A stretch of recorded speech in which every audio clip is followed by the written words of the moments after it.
तब नारद सब ही समुझावा, पूरब कथा प्रसंग सुनावा। मैं अनासत्य सुनहु मम वाणी, जगदम्बा तब सुता भवानी। तब नारद जी ने पूर्व जन्म की कथा सुनाकर सबको समझाया और कहा कि हे मैना, तुम मेरी सच्ची बात सुनो। तुम्हारी यह लड़की साक्षात जगत जननी भवानी है। अजा अनादि शक्ति अविनाशिनी, सदा शंभु अर्धंग निवासिनी। जग संभव पालन लयकारिणी, निज इच्छा लीला बपुधारिणी। ये अजन्मा, अनादि और अविनाशिनी शक्ति है, सदा शिवजी के अर्धांग में रहती है। ये जगत की उत्पत्ति, पालन और संहार करने वाली है और अपनी इच्छा से ही लीला शरीर धारण करती है। जनमी प्रथम दक्ष ग्रह जाई, नामु सती सुंदर तनु पाई। तहु सती शंकर ही विवाही, कथा प्रसिद्ध सकल जग माही। पहले ये दक्ष के घर जाकर जन्मी थी, तब इनका नाम सती नाम था। बहुत सुंदर शरीर पाया था। वहाँ भी सती शंकर जी से ही ब्याही गई थी। यह कथा सारे जगत में प्रसिद्ध है। एक बार आवत शिव संगा, देखे हु रघुकुल कमल पतंगा। भयउ मोह शिव कहा न कीना, भ्रम बस वेश सिय कर लीना। एक बार इन्होंने शिवजी के साथ आते हुए राह में रघुकुल रूपी कमल के सूर्य श्री रामचंद्र जी को देखा। तब इन्हें मोह हो गया और इन्होंने शिवजी का कहना न मानकर भ्रमवश सीता जी का वेश धारण कर लिया। सिय बेशु सती जो कीन ते ही अपराध, शंकर परिहरी हर विरह जाई बहोरी। पितु के यज्ञ जोगा नल जरी, अब जन्मी तुमरे भवन, निज पति लागी धारणु तप किया। अस जानि संशय तजौ गिरिजा, सर्वदा शंकर प्रिया। सती जी ने जो सीता का वेश धारण किया, उसी अपराध के कारण शंकर जी ने उनको त्याग दिया। फिर शिवजी के वियोग में ये अपने पिता के यज्ञ में जाकर वहीं योगाग्नि से भस्म हो गई।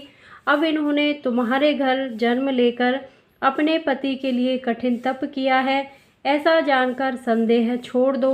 पार्वती जी तो सदा ही शिवजी की प्रिया अर्धांगिनी है।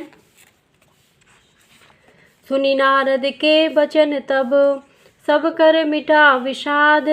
क्षण महु व्यापहु सकल पुर, घर घर यह संवाद। सियावर रामचंद्र पद जय शरणम, मंगल भवन अमंगल हारी। द्रवौ सुदशरथ अजिर बिहारी, दीन दयाल विरद संभारी। हरहु नाथ मम संकट भारी।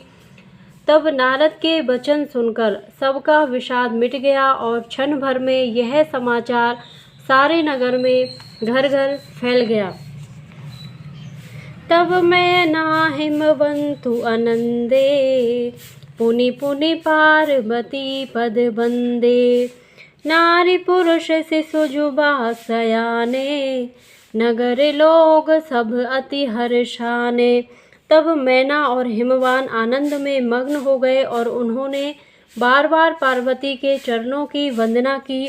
स्त्री पुरुष बालक युवा और वृद्ध नगर के सभी लोग बहुत प्रसन्न हुए। लगे होनपुर मंगल गाना, सजे सबई हाटक घटनाना। भांति अनेक भई जीवनारा, सूप शास्त्र जस कछु व्यवहारा।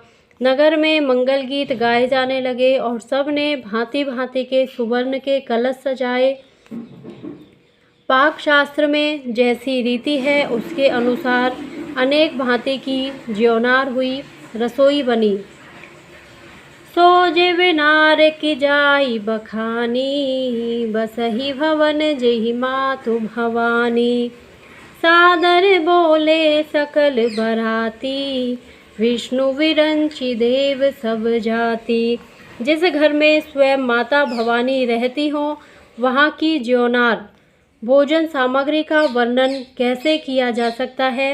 हिमाचल ने आदर पूर्वक सब बरातियों को, विष्णु, ब्रह्मा और सब जाति के देवताओं को बुलवाया।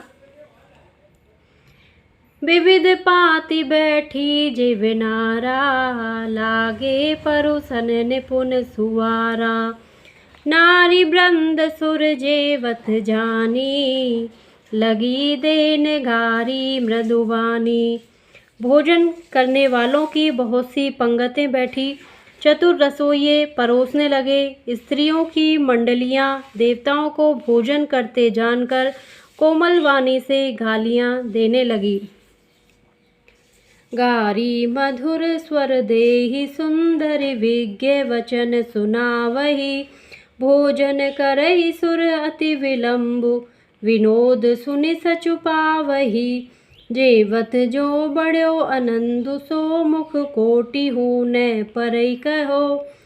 अचवाई दीने पान गवने, वास जह जाको रहो।